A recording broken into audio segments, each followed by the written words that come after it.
오늘 하나님 우리에게 주신 말씀 창세기 2장 10절에서 14절 한 목소리로 함께 읽으십시다. 시작.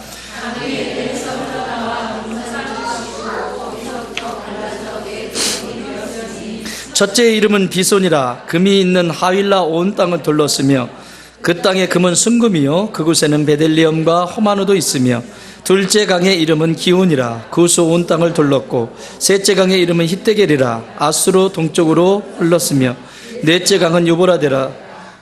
아멘. 여기까지입니다. 자, 오늘 말씀 제목이 뭡니까? 에덴의 강이 흐르게 하라. 에덴의 강이 흐르게 하라. 하나님이 천지를 창조하시기 전에 이 세상은 어땠다라고 성경이 기록하고 있습니까? 1장 2절 읽어보세요. 창세기 1장 2절 시작.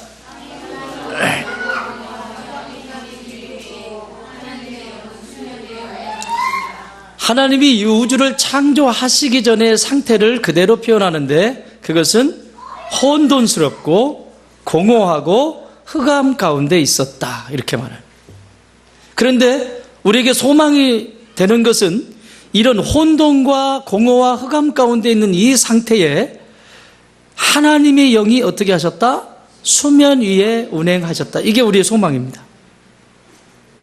혼돈과 공허와 흑암 속에 그대로 두었다면 이 우주는 진짜 끝나버리는 거죠. 근데 하나님이 그런 우주를 혼돈과 흑암과 공허 가운데 있는 아무것도 결핍 가운데 있는 이 우주 공간에 하나님의 영이 성령이 운행하셨다. 이게 우리에게 소망을 주는 거예요. 결국 운행하시면서 하나님이 메시지가 선포됩니다. 말씀이 빛이 있으라. 빛이 있으라 라고 하는 이 빛이 임함으로 온 우주가 혼돈스러운 것이 질서를 잡기 시작하고 흑암이 사라지고 텅 비어 있는 곳이 꽉 채워지는 이런 광경을 우리는 창세기 1장을 통해서 쭉 말씀을 볼 수 있습니다. 이것이 천지창조의 내력입니다. 자, 이걸 혼돈과 공허와 흑암 가운데 있는 이 우주가 그랬다면 여러분, 우리가 하나님을 알기 전에, 예수님을 알기 전에 여러분의 인생을 가만히 들여다보십시오. 예수님이 없는 가정, 예수님이 없는 그런 상태의 내 심리적인 상태나 영적인 상태를 한번 확인해 보시라고요. 혼란스럽고 늘 결핍해서 뭔가를 자꾸 하려고 하고, 돈을 이만큼 쌓아놓으면 안정적일 것 같고, 지식을 이만큼 쌓아놓으면 괜찮을 것 같고, 뭐가 부족해가지고 마치 사마리아 여인처럼 남편이 5을 거느리고도 부족해서 결핍 가운데 살아가는 그 인생이 예수님이 없는 인생이라고. 그래서 예수님은 이 세상에 오셔서 뭐라고 말씀하시는가 하면, 나는 곧 길이요, I am the way. 나는 곧 길이요, 나는 곧 진리요, 나는 곧 생명이라고 말씀합니다. 우주 공간에 흑암 가운데 있었던 그 흑암, 앞길이 전혀 보이지 않아요. 앞이 전혀 보이지 않는 이 칠흑 같은, 여러분 시골에서 칠흑 경험해 보셨죠? 진짜 안 보입니다. 제가 어렸을 때 전기가 초등학교 2학년 때 들어왔습니다. 그러니까 그전에는 뭐예요? 등잔. 2학년 때 전기가 마을에 들어왔으니까 그전에는요, 지금은 가로등이 다 있잖아요. 어느 곳에 가든지. 정말 등잔불 훅 하면 깜깜합니다. 이게 칠흑입니다. 이런 흑암 가운데 있으면 아무것도, 어디도 한 발자국도 움직일 수 없습니다. 그런데 그런 인생에게 예수님이 뭐가 되신다? I am the way. 나는 길이다. 나를 따라와라. 흑암과 같은 내 인생의 길에 내가 길이 될 것이고 그 길을 밝혀 줄 것이다. 왜? 그분은 빛 대신 주님이시니까. 또 공허한 가운데 있었어요. 여러분 얼마나 공허해요. 참 텅 비어가지고 이것으로 막 그냥 머리끝부터 발끝까지 명품. 사람이 명품이어야 되는데 있어요. 나 참 진짜 그분 보면 정말 힘들어요. 여기 우리 교회 말고 제가 강의하다가 본 분인데, 야, 이분은 뭐를 걸쳐도 안 어울리는구나. 그런데 남편이 크게 사업을 하니까 돈이 너무 많아요. 그러면 좋은 데 쓰면 되잖아. 머리부터 발끝까지 명품이 아닌데 머리부터 발끝까지 명품으로 치장을 해놨어. 와, 이게 참, 어떤 사람은 3,000원짜리 입어도 명품처럼 보이는 사람이 있고. 전사님 어디 갔나? 우리끼리 얘기인데 전사님 입고 다니는 옷이요 3,000원, 5,000원, 만원, 끼케야 3만원. 그런데 그분 입으면 우리끼리 얘기니까. 비싸 보여? 어?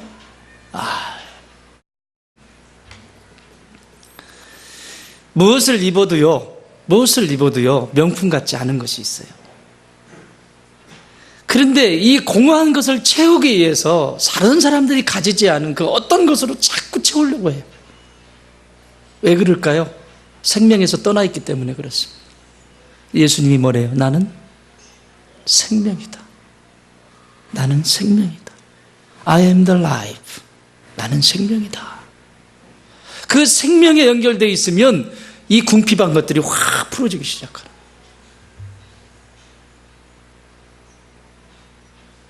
혼란스러운 거. 여러분 머리 좋아요? 그렇다고 사정없이 고개를 이렇게 하면 어떡해? 인간이 머리가 좋으면 얼마나 좋겠어요.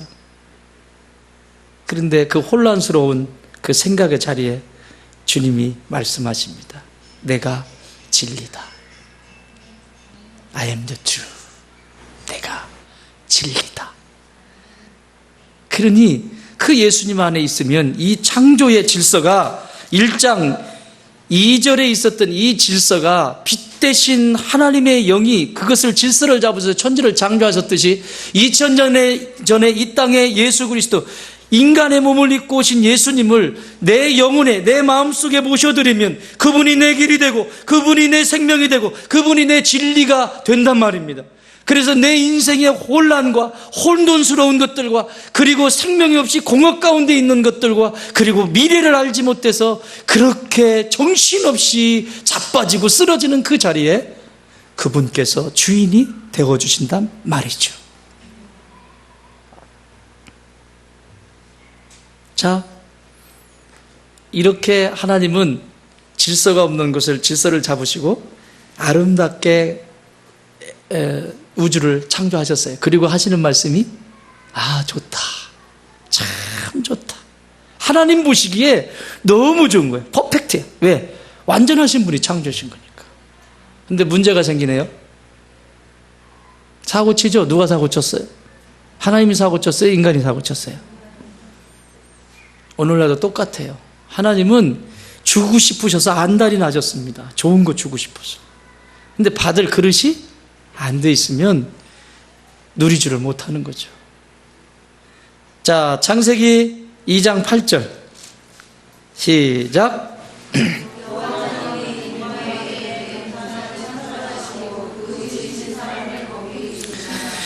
다 창조하시고 이제는 뭐를 두시냐면 에덴이라고 하는 곳을 창설하셨다라고 말씀. 누구 두시려고? 우주 중에 에덴이라고 하는 곳을 창조하셨다. 이 에덴의 뜻이 뭐냐면 기쁨, 즐거움. 여러분, 내 마음속에 만족이 없는데 기쁨이 올라옵니까? 내 마음속에 불편한데 즐거움이 있습니까? 아니에요. 그래서 하나님 나라 가면 기쁨과 즐거움, 이 행복이 가득한 곳이 하나님 나라죠. 이 땅에서도 마찬가지고. 내가 예수를 믿으면서 기쁨이 없다, 즐거움이 없다. 여러분 이렇게 한 바퀴 돌아가지고 하고 다니면서 웃는 거 말고 진짜 이 속에서 뭐라 말할 수 없는 기쁨이 있어야 되는 거예요. 예수 믿으면. 그래서 흔들리지 않는 거예요. 그게 에덴이에요. 근데 그 에덴을 뭐 하시고? 창설하셨다라고 말해요. 이걸 표준 세번역에 이렇게 써 있습니다. 하나님이 동쪽에 있는 에덴을 만들어 놓으시고 그곳에 또 하나를 더 동산을 일구시고 지으신 사람을 거기에 두셨다. 자, 그림을 그려보세요. 에덴은 뭐예요? 사이즈가 더 크죠? 그리고 그 안에 뭐를 창설하셨다? 일구셨다? 동산. 여기 일구다라고 하는 이 말, 창설하셨다라고 하는 이 말의 뜻은 뭐냐면 나타라고 하는 단어인데 심어버리다. 그냥 아예 뽑히지 않도록 콱 심어버리는 거예요. 바뀌는 거예요. 여러분, 반지에 보석이 바뀌면 빠지면 안 되죠. 그런 것처럼 완전히 박아서 앵커링, 고정시켜버리는 거예요. 닷을 내려버리는 거예요. 그냥 딱. 그래서 어떤 폭풍이 닥쳐도 흔들리지 않는, 이게 창설하셨다라고 하는 단어입니다. 그러니 넓은 공간인 에덴이 있다면 에덴에 동산들을 세운 거예요. 동산. 그리고 그 동산을 하나님이 직접 일구셨다라고 말씀하세요. 왜? 누구 두시려고? 사람. 더 가까이 얘기하면 누구 두시려고? 나 두시려고. 이건 흔들리면 안 돼. 절대 흔들려. 자, 이걸 오늘날로 해석을 하면 에덴 동산은 뭘까요? 큰 사이즈는. 이거 맞히면 50달란트 줄게. 에? 뭐라고? 누구 50달란트, 50달란트. 누가 먼저 얘기했냐? 50달란트, 50달란트. 교회를 상징하는 거죠. 에덴이라고 하는 것은 울타리입니다. 울타리. 울타리를 이렇게 치고 구약에서는 성전, 성막을 얘기하는 거죠. 이게 무너지자 성막이라고 하는 것을 하나님이 허락하시거든요. 성막은 에덴을 상징하는 거고 교회도 에덴을 상징하는 겁니다. 완전하지 않지만. 이 울타리를 딱 치고 교회의 터 위에 뭐를 세운다? 동산. 동산은 뭐겠어요, 그러면? 동산은 뭐겠어요? 뭐라고? 아이고, 신령이야. 가정입니다. 여러분, 각 가정. 여러분의 가정들입니다. 그 동산. 그래서 이 동산은 영어로는 가든이라고 해석이 되어 있습니다. 번역이 되어 있습니다. 가든. 정원. 그분의 정원 안에 있는 거예요. 에덴, 그분의 정원. 그분 안에 있는 상태를, 그분 정원에 있는 상태를 가정이라고 말합니다. 이게 가장 완벽하게 행복한 가정의 모습입니다. 에덴 동산 안에, 에덴이라고 하는 것 안에 동산으로 창설하신 가정, 이 상태가 가장 아름다운 상태입니다. 그리고 하나님이 그들에게 복을 주시는 거예요. 계속해서. 민수기 6장 24절 이하에 보면 하나님께서 백성들을 향해서 이렇게 말씀하십니다. 여호와는 내게 복을 주시고. 여러분, 복이 뭐예요? 여러분 좋아하는 돈? 그거는 그냥 오게 돼 있어. 돈이 먼저가 아니고 지식이 먼저가 아니고 그건 그 다음에 따라오게 돼 있어. 여기서 말하는 복은 뭐다? 내가 늘 얘기했잖아요. 뭐다? 동행하는 거. 그걸 뭐라고 그랬어? 제가 표현 썼죠. 친밀함. 복이 뭐냐고. 고장났을 때 고치는 게 복이요. AS 받는 게 복이라고. 주일날 왜 예배 드리러 나와요? 여러분, AS 받으러 오신 거예요. 기계가 고장이 났는데 AS 안 받고 계속 굴려봐. 어떻게 되죠? 자동차 멈추면 다행이지. 지 다치지. 큰 사고 나죠. 복이 뭐냐? 하나님이 우리에게 가르쳐준 복은 뭐냐? 하나님 안에서 계속해서 실수하고 넘어지지만 그 앞에 나가서 다시 회복되어지고, 그 앞에 나가서 다시 AS 받고 또 회복되어지고, 계속 이거 하는 게 뭐예요? 지금 여러분 예배 나오신 거예요. 아멘? 그래서 여러분 교회 오실 때는 준비하고 오셔야 돼요. 나 AS 어딜 받을까? 어디 병원에 가가지고, 어디 샵에 가가지고 손톱을 다듬어볼까? 이런 거 생각하지 말고, 교회 오실 때는 어디 AS를 받아야지 내가 지금? 이 고민을 하고 오셔야 된다고. 정기 집사님, 무슨 고민했나? 오시면서 AS를 어디를 좀 받고 싶어, 오늘? 얘기하지 마. 마음속에 있는 거 AS 해주실 거야. 여러분 마음속에 지금 AS 받고 싶은 게 뭐예요? 오늘 진짜 이 말씀으로 여러분 AS 해주십니다. 그게 축복이라고, 그게 복이라고. 여호와는 내게 복을 주시고 너를 지키시기를 원해. 이 지킨다는 게 에덴이에요. 이 울타리. 그분이 지키시기를 원하며 여호와는 그의 얼굴을 너에게로 비추사 은혜 베푸시기를 원하고. 또 여호와는 그 얼굴을 내게로 향하여 드사 평강 주시기를 원하노라. 할렐루야. 하나님 우리에게 주시고 싶으신 거라. 근데 오늘 이 본문에 다 나와 있어요. 이 얘기가. 자, 이처럼 우리 가정에 흘러야 할 성령의 강줄기. 다시 말하면 물이라고 하는 것, 강이라고 하는 것, 수면 위에 운행하시니라. 이 물, 불 이런 단어가 나오는 것은 성령님을 상징합니다. 성령님. 성령 하나님이 개입하신다는 거거든요. 오늘 여기 강이 몇 개가 나오죠? 첫 번째 강은 기손, 두 번째 기혼, 세 번째 히데길, 네 번째 유브라데. 이 네 개의 강줄기가 있습니다.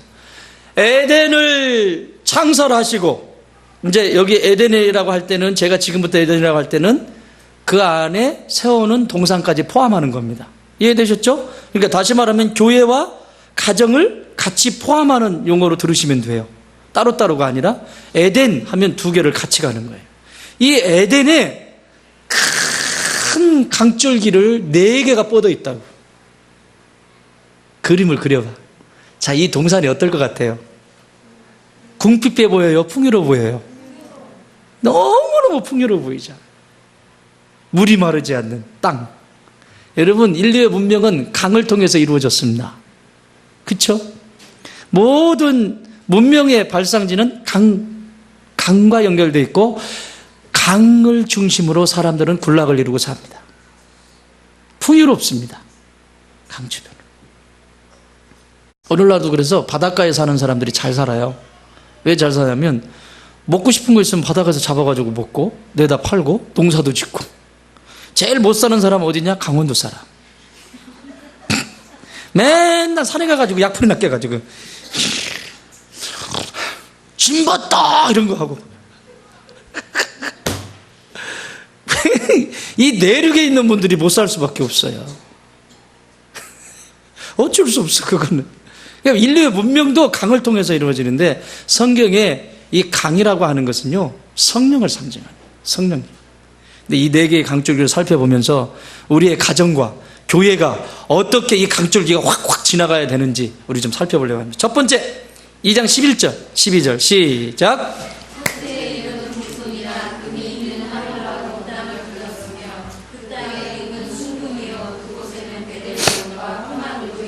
무슨 강? 비손이라고 하는 뜻은 따라합시다. 풍부하게 흐르는 강. 풍부하게 흐르는 강. 다른 강과는 다르게 비손강은 부연 설명이 되어 있습니다. 뭐가 되어 있죠, 거기? 금과 승금과 베들리엄과 또 호마노아. 여러분 좋아하는 돈. 자랑할 만한 것, 세상에. 이건 비손강에 대한 부연 설명을 하고 있습니다. 풍부하게 흐른다라고 하는 이 풍부하게 흐르는 강의 의미는 한번 따라 할까요? 은혜의 강. 여러분, 에덴 동산의 은혜의 강줄기를 비손강이라고 표현하고 있습니다. 여러분의 가정이나 여러분 섬기는 교회나 이 교회에 은혜의 강이 메말라 버리면 아무것도 경작할 수가 없습니다. 자, 이 은혜는 왜 중요하냐면 은혜는 믿음을 낳습니다. 따라합시다. 은혜는 믿음을 낳는다. 그 은혜가 임하는 곳에 믿음이 태어나게 되고 믿음이 성장하게 되어 있어요. 은혜의 턱 위에 믿음이 태어나고 믿음이 성장하게 되어 있는 거라. 그래서 은혜가 중요한 거예요. 근데 이 은혜의 강이 흐르지 않으면 믿음이 없으니까 자기 마음대로 하죠. 자기 경험대로 하고 자기 생각대로 하죠. 그래서 여기 지금 금과 승금과 이 수없이 많은 베들레헴과 호마노아 같은 이 보석들을 자기가 누려보지도 못하고 하나님이 이렇게 주고 싶으신데 은혜의 강이 흐르면 비손강이 내 영혼 속에 우리의 교회 가운데 흐르면 하나님이 그걸 채우실 건데 그 은혜의 강을 닫아버려요. 은혜의 강을 막아버려. 길을 다른 길로 내버려. 그리고 그 강은 빼짝 말라 있어요. 이러면 생명의 역사는 일어날 수 없죠. 풍요로워질 수가 없죠. 믿음과 연결이 되어 있습니다. 은혜의 강은. 예수님은 우리가 이 땅에서 궁색하게 사는 것을 원하지 않습니다. 따라합시다. 예수님은 우리로 하여금 풍요롭게 하시는 분이시다. 요한복음 10장 10절, 도적이 오는 것은 도둑질하고 죽이고 멸망시키는 것뿐이지만, 여러분이 이전에 과거의 삶, 예수님 만나기 전의 삶, 그러나 내가 예수님을 만난 다음에 내가 온 것은 양으로 생명을 얻게 하고 더 풍성히 얻게 하려 합니다. 풍요롭게 하기를 원하세요. 여러분이 그게 재물이든 지식이든 하나님은 여러분에게 풍족하게 주시기를 원하시는 분이 하나님이시라고. 그런데 왜 궁핍해요? 그럼 이렇게 얘기한다. 예수님도 가난한 집에 태어나가지고 큰 집에서 사시고 그렇게 했잖아요. 그 속에 들어가 보면 지가 말씀대로 안 살고 있는 거예요. 그건 그 얘기가 아니에요. 예수님이 가난한 자의 그 삶의 자리로 들어가신 건 이 세상에 마국간에서 태어나시고 가난한 자의 삶을 사시고 이 세상에 경험하지 못하는 그 십자가의 저주를 경험하신 건 우리의 인생에게 그런 저주를 받고 살라고 예수님이 십자가 지신 것, 마국간에 태어나신 것, 저 나사렛 촌에서 자라신 것, 가난한 집에서 자라신 게 아니라고. 여러분을 풍요롭게 하시기 위해서 그분이 다 담당하신 겁니다. 믿으십니까? 그런 말 하지 말아요. 만약에 내가 궁핍하면 하나님께 물으세요. 왜 하나님 제가 궁핍합니까? 분명히 말씀하실 거예요. 네 안에 비송강이 말라있다. 은혜의 강이 말라있다. 믿음의 강이 말라있다. 말씀하실 겁니다. 그러면 물 흐르게 하면 되잖아. 그러면 지식이 필요하면 하나님이 지식을 부어주실 거고, 물질이 필요하면 물질 부어주실 것이고, 계속 풍족하게 부어주실 겁니다. 교회는 안 그렇습니까? 여러분, 저는 믿음이 있습니다. 이 교회를 이렇게 하나님이 세워주시고 이끌어주셨는데, 교회 걱정하지 마세요. 하나님께서 하나님의 때에 하나님이 또 세워가실 겁니다. 지금까지 그렇게 해왔고 이후에도 그렇게 하실 겁니다. 뭔가 있어서 된 것 하나도 없습니다. 찌뿔도 없습니다. 오직 예수 그리스도 하나님께서 이 교회의 주인 되셔서 그때마다 채우셨습니다. 앞으로도 그럴 것입니다. 그게 은혜의 강입니다. 믿음의 강입니다. 움직여 가게 돼 있죠. 그런데 이 믿음이 없으면 궁색해지기 시작해요. 우리의 가정도 교회도.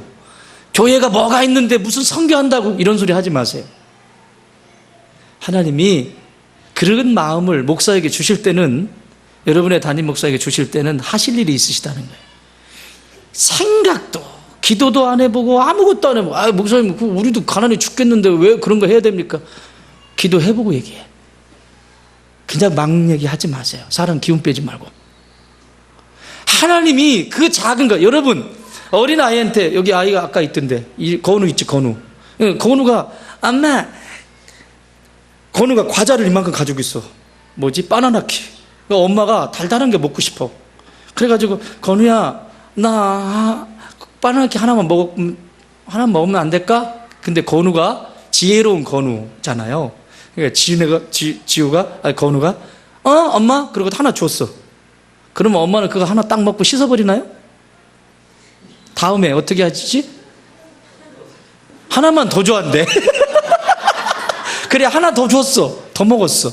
그치? 더 먹었어. 먹을 만큼 먹었어. 그럼 누구 거 뺏어 먹은 거예요? 건우 거 뺏어 먹은 거잖아. 그러면 건우 것을 뺏어 먹은, 어른이 건우 것을 뺏어 애기 걸 뺏어 먹었으면 엄마가 나중에 건우 바나나킥 한 봉지 사줘, 박스채 사줘?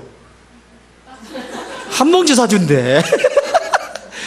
주여 하나님의 마음이 임하게 하여 주옵소서. 어른이 아이 거를 뭔가를 하나만 다오 할 때 먹고 싶어서가 아니라 진짜 아이의 마음을 알기 위해서 하나만 다오 이럴 때 있잖아요. 목사님 하나만 줘. 그럼 그거 하나 먹고 목사님 그만둬요? 아니잖아요. 제 방에 데리고 가서 있는 거 없는 거 다 주잖아요. 이뻐서. 하나님도 그러신다고. 하나님이 그렇게 하실 때는 이유가 있는 거라고. 그러면 그 작은 거 다 하나님이 그 다음에 채우실 거 아니야. 그 비밀이라고. 이게 천국의 비밀이라고. 더 풍성케 하신다고. 뭐라고요? 비송강이 뭐라고? 풍부하게 흐르는 강. 더 풍성하게 하신다고. 그런데 내 생각, 내 경험을, 아이고, 이거는 목사님이 땡겨 먹으려고 하시는 얘기야. 이것은 이러해서 그런 거야. 이것은 이런 거야. 혼자 다 얘기하고 있죠. 이런 사람들을 향해서 잠언서 13장 11절에서 이렇게 말씀합니다. 망령되이 얻는 재물은 주로 가게 되어 있고 손으로 모은 것은 늘어나느니라. 망령되이 한 거, 그냥 욕심으로. 이건 줄어든대요. 근데 열심히 땀을 흘려서 남에게 도움을 주면서 같이 한 것은, 그것들은 쫙 점점 늘어난대. 또 이 잠언서 21장 6절에서도 속이는 말로 재물을 모으는 것, 사기죠? 모으는 것은 죽음을 구하는 것이라. 죽음을 구하는 것이래. 그건 이미 죽는 거래요. 남 영혼 후리고 이런 거는. 그리고 곧 불려다니는 안개와 같다. 여러분, 안개가 금방 끼었다 금방 없어지죠. 이런 상태가 된다는 거예요. 이거는 비성강이 막혀 있는 것입니다. 비성강이 막히면 아무 데도 쓸 수가 없죠. 그러나 하나님을 경외하는 가정에는, 하나님을 경외하는 교회는 이런 축복을 주시겠다고 또한 약속합니다. 재물보다 더 중요한 것은 바로 정금과 같은 믿음이에요. 그래서 여기 금, 순금, 베델리움, 이 보석을 얘기하는 건 나중에 이 훗날에 대제사장의 옷에 이런 것들이 붙습니다. 대제사장. 대제사장이 누구죠? 하나님과 가까이 있는, 오늘날로 얘기하면 하나님과 가까이 있는 하나님의 백성들을 얘기합니다. 그래서 베드로 사도는 이 금을 얘기할 때, 순금, 정금을 얘기할 때 믿음과 연결해서 말씀합니다. 베드로 전서 1장 7절. 너희의 믿음의 확실함은 불로 연단하여도 없어질 금보다 더 귀하여. 뭐라고요? 확실한 불로 연단하여 없어질 뭐보다 더 귀하다고? 믿음이? 금보다 더 귀하여 예수 그리스도께서 나타나실 때의 칭찬과 영광과 존귀를 얻게 할 것이다. 믿음이에요. 그래서 비순강은 믿음이, 은혜의 강이 흘러야 돼요. 여러분 안에 은혜가 떨어졌다, 비순강이 삐쩍 말라있다, 그 삐쩍 말라있는 상태에서는 다음에 기훈강은 흐를 수가 없습니다. 내 안에 은혜가 있는가? 내 안에 나를 지으신 하나님, 나를 부르신 이도 하나님. 그쵸? 하나님의 은혜라고. 그 은혜를 아는 것, 그것이 중요합니다. 그래서 이런 분들에게, 이런 가정, 이런 교회에게 믿음으로, 믿음의 은혜의 강이 흐름으로 믿음으로 반응할 때 이런 복을 주시겠다고 약속하세요. 잠언서 22장 4절. 겸손과 여호와를 경외함의 보상은, 겸손과 여호와를 경외함의 보상은 첫 번째, 재물. 그러니까 재물은 그냥 따라오게 돼 있어요. 재물을 쫓아가는 것이 아니라 재물이 따라오게 돼 있다고. 두 번째, 영광. 세 번째, 생명. 다시 말하면 은혜의 강이 흐르는 가정, 은혜의 강이 흐르는 사람은 날마다 그 속에 하나님 경외하는 법을 배워갑니다. 그래서 하나님 앞에 겸손합니다. 사람들 앞에 무례히 행하지 않습니다. 하나님이 말씀하실 때 그 말씀을 귀히 여깁니다. 그러니까 재물이 필요하니까 재물이 그 가정에 임하는 거고, 영광, 하나님의 영광이 그 가정 가운데 임하는 거고. 여러분, 영광이 뭐예요? 명예잖아요. 여러분, 삶 살면서 비리비리한 인생이 아니라 정말 멋진 삶을 살기를 하나님은 기뻐하신다니까요. 또 뭐라고 그랬어요? 맨 마지막에 생명. 계속해서 생명이 흘러간다고. 나를 통해서 자녀에게도 생명이 흘러가고 친구들 주변에 계속 생명이 흘러가요. 이게 비손강입니다. 사랑하는 여러분, 우리의 가정의 교회의 비손강이 어딘가 어떻게 잘 흘러가고 있는지 살펴보십시오. 혹시 터져 있지는 않은지. 뚝이 터져버리면 재물도 다 새어나갑니다. 백날 모아봐야 소용없습니다. 뚝 터지면. 그래서 삽 들고 다니는 거예요. 농부들이 뚝 터질까봐, 막혔을까봐. 거룩한 하늘 농부가 되십시오. 삽 들고 다니시면서 막힌 데 있으면 삽으로 열어주시고, 터질 것 같은 데는 흙 갖다 쌓아두시고, 그 삽이 뭡니까? 하나님 앞에 기도하는 거죠. 하나님 앞에 내 삶을 맡기고 우리의 가정을 맡기는 거죠. 기도의 자리에서, 말씀의 자리에서, 그리고 지체들과의 교제의 자리에서. 이 삽이 필요하구나, 저 삽이 필요하구나. 거룩한 농부가 되는 거 아닙니까? 우리의 가정에는 비손 이 은혜의 강이 잘 흐르고 있는지 다시 한번 체크해 봅시다. 두 번째는 여기 13절입니다. 시작. 둘째 강의 이름은 기혼이라. 그것으로 온 땅을 흘렀고. 무슨 강? 기혼이라. 기혼은 뜻은 넘쳐 흐르는 강, 이런 뜻입니다. 넘쳐 흐르는 강. 비수는 풍요로운 강이라면 이것은 넘쳐 흐르는 강. 넘쳐 흘러. 은혜가 흘러가야 되죠. 그런데 이것은 넘쳐 흐르는 강. 뭐를 상징할까요? 힌트 드릴게요. 여러분, 마음속에 평화가 있었으면 좋겠죠. 여러분, 인간이 평화를 지키기 위해서 뭘 만들죠? 무기를 만듭니다. 무기가, 비싼 무기, 아주 고가의 무기, 아주 전시에 적들을 레이더망에 걸리지 않는 이 최첨단의 무기를 가지면 평화를 지킬 수 있을까요? 정치를 잘하면 평화를 지킬 수 있을까요? 경제가 뛰어나고 부자가 되면 평화를 지킬 수 있을까요? 근데 왜 그렇게 살아요? 우선순위가 바뀌었잖아요. 이 내면의 깊은 곳에서 평화가 올라오는 것은 그게 아니라고. 평화는 어디로부터 주신다? 하나님이 하늘로부터 우리에게 부어주시는 것이 평화입니다. 믿습니까? 평화로다 하늘 위에서 내려오네. 하늘 위에서 내려온다고. 내가 아무리 여기서 용을 써도 안 돼요. 이 기온강이 막혀 있으면 안 돼요. 기온강은 평강의 강이에요. 에덴 동산에게 반드시 에덴 동산에 흘러야 될 강이 이 기온강이야. 두 번째 강, 평강의 강. 여러분 안에 이 평강의 있기를 주님의 이름으로 축원합니다. 욕심 내려놓으세요. 이렇게 하면 화평하겠지. 웃기지 마세요. 속지 마세요. 참 평강은 하나님께서 주십니다. 그 하나님의 평강이 우리의 가정 가운데 임해요. 이건 에스겔서 47장에서 이 에스겔이 성전의 이 환상을 봅니다. 성전의 환상을 보는데 이 에덴 동산의 환상을 본 거죠. 그 문지방으로부터 물이 흘러나옵니다. 물은 뭐라고요? 뭐를 상징한다고? 곧 생명, 성령을 상징한다고 그랬죠. 문지방으로부터 물이 성전에서부터 흘러나옵니다. 그때 당시 이스라엘은 다 망했습니다. 끝났습니다. 소망이 없습니다. 그런데 에스겔에게 환상을 보여줍니다. 아니, 내가 회복할 것이야. 네 인생들 이스라엘이 완전히 끝났다 할지라도, 구루터기가 있고 이스라엘이 끝났다 할지라도 내가 반드시 너희를 회복할 거야. 비손강이 흐르게 할 거야. 기온강이 흐르게 할 거야.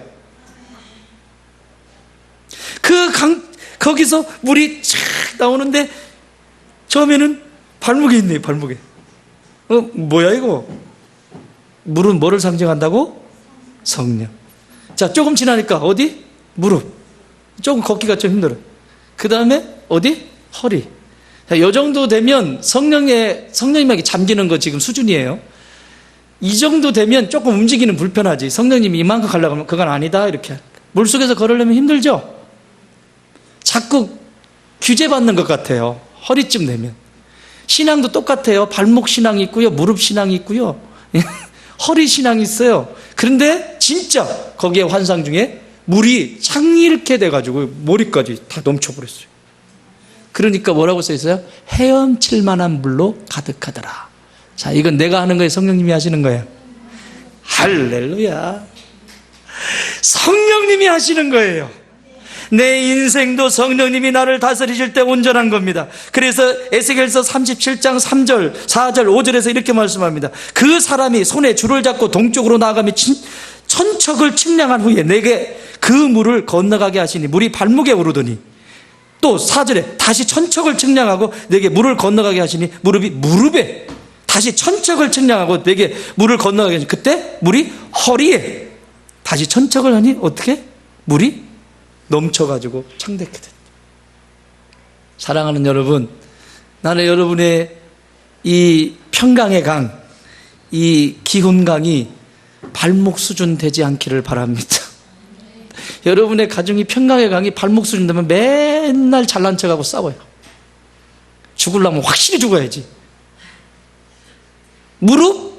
덜 죽었어 아직. 어기? 아직 덜 죽었어. 지주관하기 바쁘고 자기 얘기하기 바쁘고 막 입이 살아있잖아. 아직 그만큼 나와있잖아. 그러니까 내가 그러다가 그래서 이제 막 은혜가 임하기 앞에 비송강이 막 흘리기 시작하고 기온강이 딱 하면서 이게 넘쳐 막 이렇게 넘쳐 허블려도 이렇게 되는. 할렐루야. 여러분의 가정이 이렇게 되길 바랍니다. 우리의 교회가 이렇게 되기를 바랍니다. 이게 평강의 강이에요. 흘러넘치고 계속해서 흘러넘쳐요. 가족은 서로에게 힘을 실어주는 존재예요. 마치 이 기온강과 같은 거예요. 서로에게 평강을 주고 비성강처럼 기쁨을 주고. 여러분, 우리 안에 기쁨을 잃어버리게 하는 게 이런 것들이라고. 평강을 잃어버리니까 기쁨이 있겠어요? 열심히 일을 하는데 갔다 오면 막 서로 힘들어가지고 짜대가지고 어머 저리 가. 아유 진짜 짜증이야. 이게 집이에요? 이게 지금 기훈강이 메말라 버린 겁니다. 비송강이 메말라 버린 겁니다. 다시 흘러야 됩니다. 안 돼요.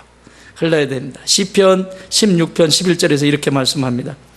주께서 생명의 길을 내게 보이시리니 주 앞에는 충만한 기쁨이 있고 주의 오른쪽에는 영원한 즐거움이 있나이다. 할렐루야. 이런 기쁨이 예수 믿으면서 늘 충만해야 돼요. 이 기쁨이 없다는 건 강이 지금 말라 있는 거예요. 에덴에. 그거 확인해야죠. 하나님은 우리 가정에 잃어버린 기쁨을 되찾아 주시기를 원하고 교회에도 이 기쁨을 되찾기를 원합니다. 질병이 찾아오고 물질을 잃어버리고 많은 것을 잃어버렸다 할지라도 이 강에 물이 창대케 되고 흘러가기 시작하면 놀라운 회복의 역사, 치유의 역사가 흘러가게 되어 있습니다. 우리의 가정에 힛되길, 이 비웃은 강, 이 강은 어떻게 흐르고 있는가? 다시 한번 확인해 봅시다. 세 번째 강, 14절 시작.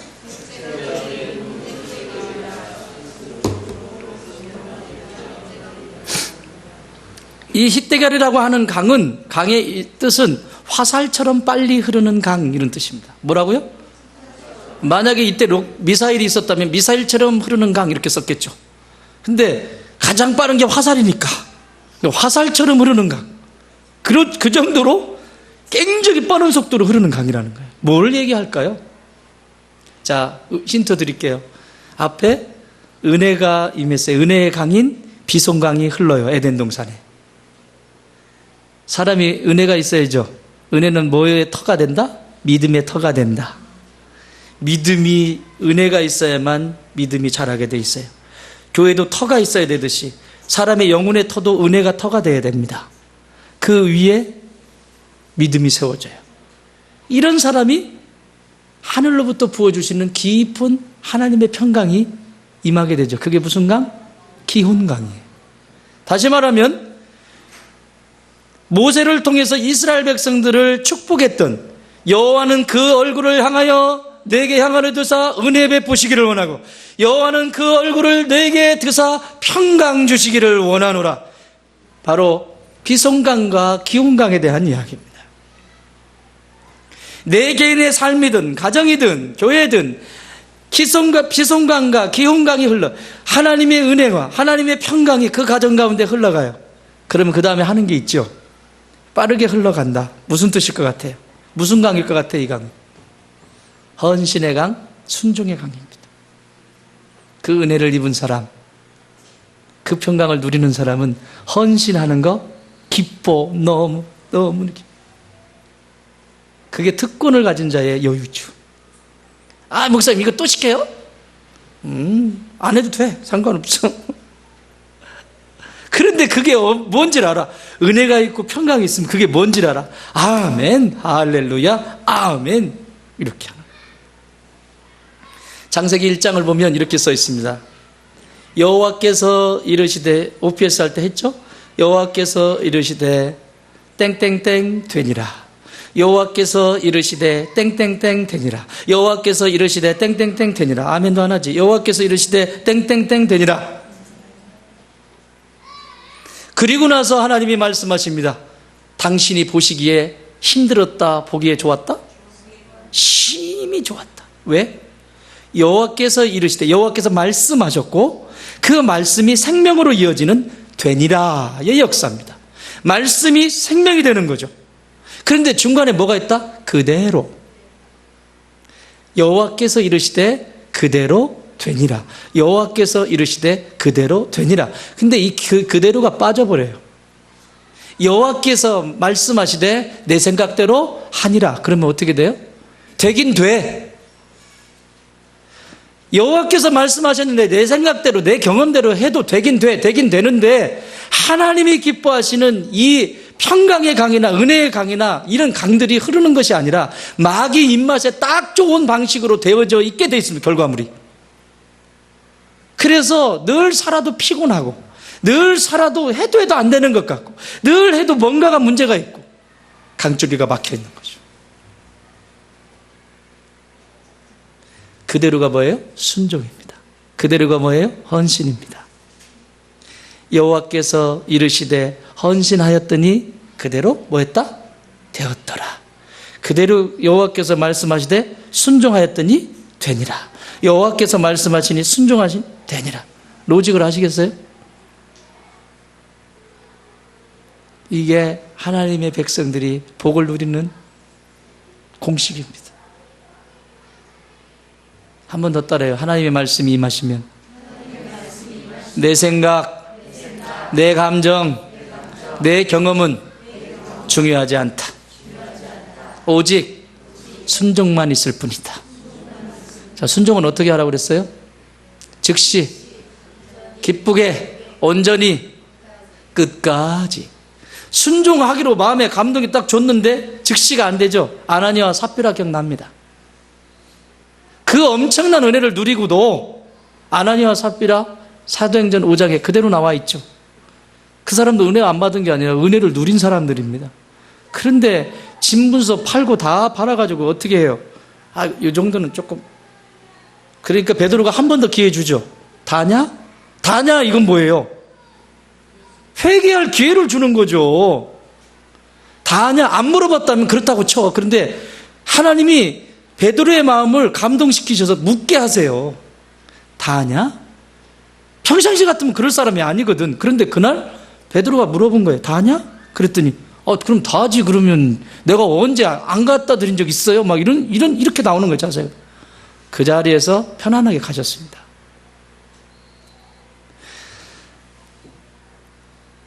바로 이런 거예요. 하나님이 말씀하시면 그대로 순종하였더니 그대로 되냐. 여러분 인생이 이게 공식이에요. 하나님이 말씀하시면 말씀보다 더 위에 있는 건 없습니다. 그래서 이 히데겔 강, 화살처럼 빨리 흐른다라고 하는 것은 순종을 하되 헌신을 하되 질질 끌어라. 즉시해라. 즉시해라. 즉시. 질질 끌고 조금 있다 마귀라는 놈이 바로 먹어버린다. 그래서 그 에덴 동산에 히데겔 강이 흐르는 거예요. 하나님이 말씀하실 때 너희는 잠잠히 있지 말고 그것을 바로 순종하고 하나님이 주시는 그 은혜를 누려라. 헌신할 수 있는 특권을 빨리 사용해라. 지금 네가 하나님 앞에 사용할 것이 무엇이냐? 그런 가정, 그런 교회, 그런 성도가 하나님의 복을 누리죠. 그래서 이렇게 말씀하는 시편 110편 3절 주의 권능의 날에 주의 백성이 거룩한 옷을 입고 멋있잖아. 거룩한 옷을 입고 즐거이 헌신하니 새벽 이슬 같은 주의 청년들이 죽게 나오는도다. 오늘 성년 시간 청년들을 향한 메시지가 아니에요. 이거는요. 이거 뭐 청년들이 좋으니까 자기 이름 나왔으니까 뭐 청년들이 이 얘기가 아니라 믿음이 청년이라는 얘기예요. 믿음이. 믿음이 청년이 저기 있네. 청년은요 가정이 없잖아요. 그러니까 헌신하기로 딱 한 번 결단하면 물불 안 가립니다. 그치 믿음아? 믿음이 이기잖아. 그런데 저처럼 이만큼 생활하고 이만큼 하면 하나님이 불러가지고 어디 좀 보내려고 하면 예를 들면 저를 아프리카로 선교사로 보내려고 해요. 물론 준비는 돼 있지만 보내려고 해요. 그러면 제가 아멘 하고 빨리 가겠습니까? 아니면 주님, 제가 들은 음성이 분명합니까? 이거 맞습니까? 왜냐하면 아이들도 지금 아직 학교를 더 다녀야 되고 또 여러 가지 조건을 따지겠죠. 이 말씀은 그런 말씀이 아니에요. 주의 권능의 날에 백성들이 거룩한 손을 들고 즐거이 헌신하니 새벽 이슬 같은 주의 청년들이 죽게 나온다. 청년의 열정을 가진 하나님의 백성들, 믿음을 소유한 하나님의 백성들이 몰려들기 시작하는 거죠. 이게 히데겔이라고. 히데겔. 빠르게 지나가는 거예요. 멋있죠? 여러분의 가정에 이런 축복이 있기를 바랍니다. 그러면 그 다음에 멋있는 하나님의 약속이 있습니다. 자, 14절 한 번 더 읽어요. 시작.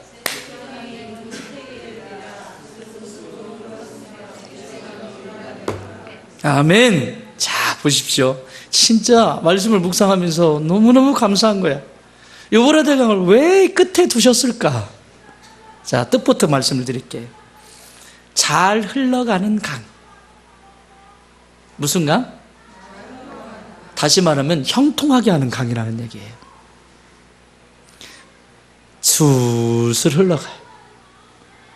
무슨 일 속에서도 술술 흘러가요. 은혜의 강인 비송강이 흘러 내 개인의 영혼이든 가정이든 교회든 비송강이 막히지 않고 마르지 않고 계속 흘러 풍요롭게.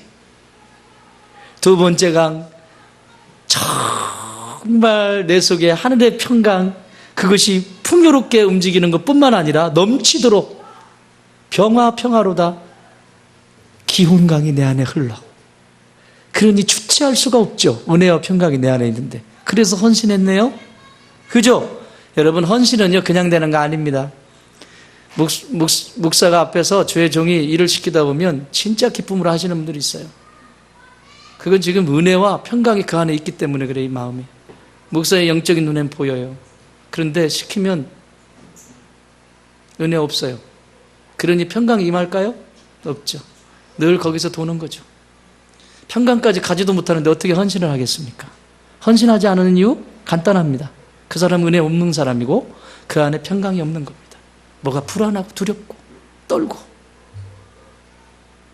이렇게 될 때 기쁨으로 헌신하게 됩니다. 이 헌신한 사람에게 주시는 마지막 강 기대하시라. 개봉박두 유브라데스 강입니다. 유브라데스 강, 이 유브라데라고 하는 이 강의 이름은 잘 흘러가는 거예요. 다시 말하면 이렇게 이 세 가지의 강이 흐르고 넘치고 순환이 잘 되어질 때 저절로 열매를 맺는 형통케 되는 복이 있단 말입니다. 시편 150편 중에서 가장 첫권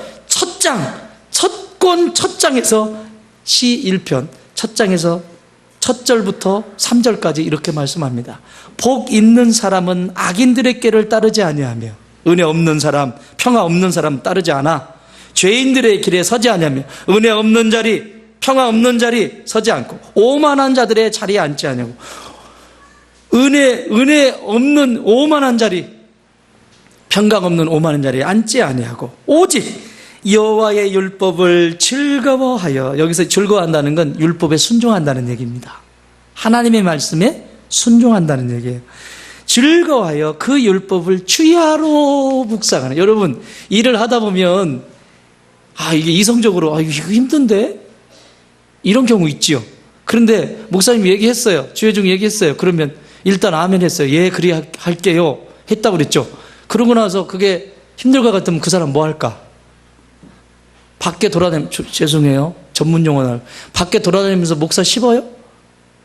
아니면 그 사람 기도할까요? 기도하죠. 기도하는 사람이 복 있는 사람이에요. 이성적으로 이해가 안 되지만 무릎 꿇고 기도하다 보면 그 얘기가 무슨 말씀인지 그게 뭔지를 깨닫게 된다고. 근데 뭐 할 때마다 시시 꿇고 그걸 다 이건 이렇고 그걸 어떻게 다 설명을 하냐고. 진짜로 늘 깨어있어서 코드가 딱 맞아가지고 얘기하면 착착 통하면 모르지만 딴짓하고 있다가 불렀는데 안 맞게 돼 있어요. 그러면 기도해보고 얘기하면 되잖아. 해보지도 않아요. 여러분들이 그렇다는 게 아니야. 저기 큰 교회에 내가 있을 때, 저기 서울에 있을 때 진짜 답답합니다. 정말 답답합니다. 그러면 그 율법을 즐거워하게 되겠죠. 그 율법을 주야로 묵상하게 되겠죠. 그러면 3절, 그는 시냇가에 심은 나무가 철을 따라 열매를 맺으며 그 잎사귀가 마르지 아니함 같으니 그가 하는 모든 일이 다 형통하리로다. 할렐루야. 시냇가에 심은 나무가 한 일 있습니까? 어디에 심겨진 것뿐이에요? 에덴에 심겨진 것뿐입니다. 그런데 시마다 때마다 그 수분을 공급받고 거름을 공급받고 철 따라 열매를 맺는, 어떻게? 저절로.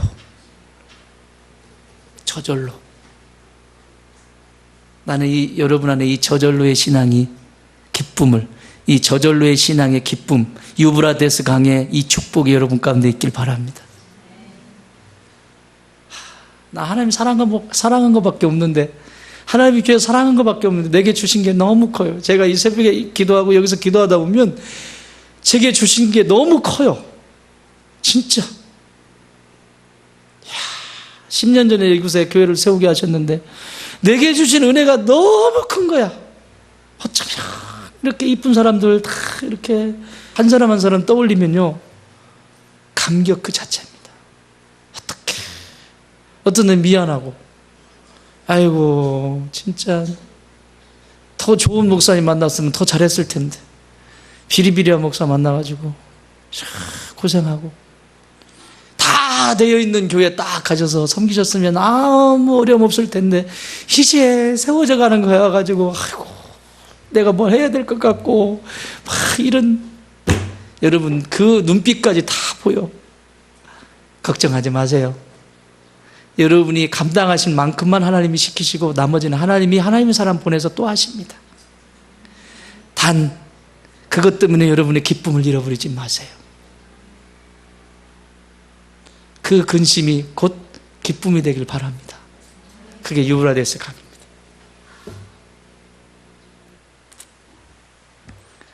그래서 저절로 열매 맺는 축복을 받게 돼요. 이 유브라데스. 두 번째는 이 유브라데스 강에서 주는 축복은 가정을 살려내요.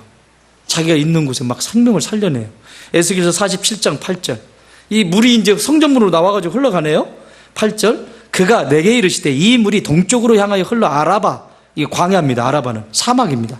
아라바로 내려가서 바다에 이르니, 이 바다는 죽은 바다입니다. 사해. 여러분 사해 들어보셨어요? 사해. 죽은 바다. 이스라엘의 사해. 바다가 갇혀 있어요. 이렇게 지각변동에 의해서 그런 거지만 어쨌든 갇혀 있는 바다예요. 근데 이 사해로 흘러내리는 물로 그 바다의 물이 뭐 했다? 되살아나느니라. 할렐루야.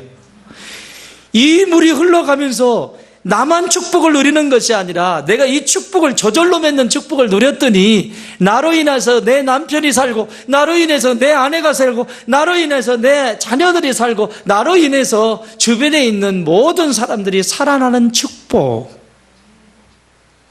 이것이 유브라데 강, 하나님께서 부어주시는 차고도 넘치는 잘 흘러가는 강의 모습입니다. 뿐만 아니라 또 하나의 복은 하나님의 성전에서 치유받는 축복을 약속하고 있습니다. 에스겔서 47장 12절. 이 물이 흘러서 가는데 어떤 일이 일어나면, 광야 아라바라고 그랬죠. 광야는 식물이 많아요, 적어요? 없죠. 물이 흘러가면서 양쪽에 나무들이 쭉쭉쭉쭉 자라기 시작하는 게 이 축복이죠. 그런데 그 열매들은 열매대로 먹고 잎사귀는 잎사귀대로 약재로 쓰는 장면이 나옵니다. 자, 에스겔서 47장 12절. 강 좌우가에는 각종 먹을 과실나무가 자라서, 그 광야 아라바에 진짜 척박한 땅 광야 아라바. 여러분, 여러분의 가정이 척박하다고 생각하세요? 내 인생이 척박하다고 생각하세요? 걱정하지 마세요. 하나님은 그냥 두지 않습니다. 여러분 영혼 안에 비송강 흐르게 하시고, 기훈강 흐르게 하시고, 히데겔 흐르게 하셔서 유브라데스 강까지 힘차게 흘러가는 축복이 있을 줄 믿습니다. 낙심하지 마세요. 낙심하지 마세요. 제가 이 말씀을 묵상하면서 이제 12가지 신앙의 덫을 살펴보면서 여러분 많이 곤욕당하셨죠? 힘드셨죠? 안 그래도 목사가 센데 그거 나누면서 나도 힘들고 여러분도 힘든 시간들이었어요. 근데 이제부터는 이 메시지 자체가 반대입니다. 그것을, 그 덫을 잘 견뎌낸 사람들에게 주시는 축복이에요. 이제부터는 여러분에게 축복의 메시지를 하나님이 주실 겁니다. 여러분 가정이 세워지고 여러분 삶이 멋지게 복을 받는 역사들이 있게 될 겁니다.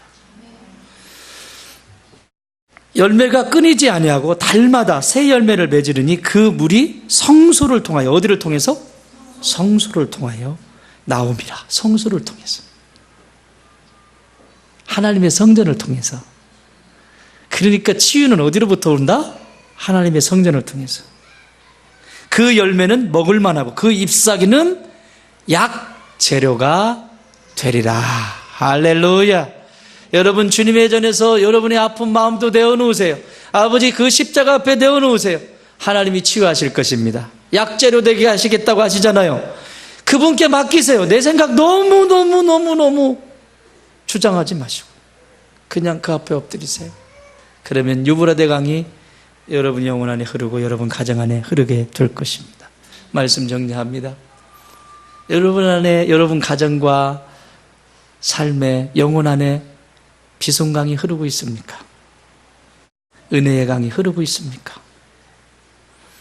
여러분의 영혼 속에 기훈강, 평강의 강, 그 평강이 넘치고 있습니까?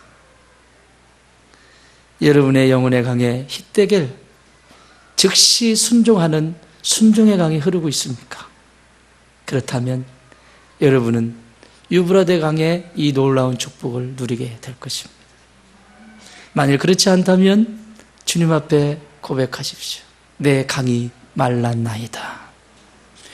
내 영혼의 비손강과 기훈강과 힛데겔강과 유브라데스 강이 메말라 있나이다.